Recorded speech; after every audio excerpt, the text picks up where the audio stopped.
राम प्रकाश है इस धरती के। दीपोत्सव का ये उत्सव राम विजय का उत्सव है। अयोध्या की धरती पर उनके आगमन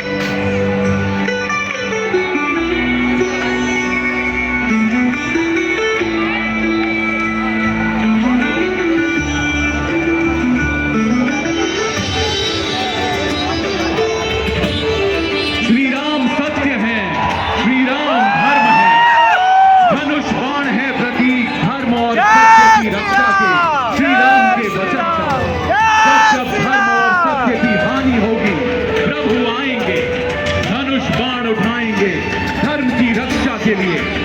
भक्तों की भक्ति से जगमगाता हर एक धड़कन में बसा है एक ही नाम, जय श्री राम।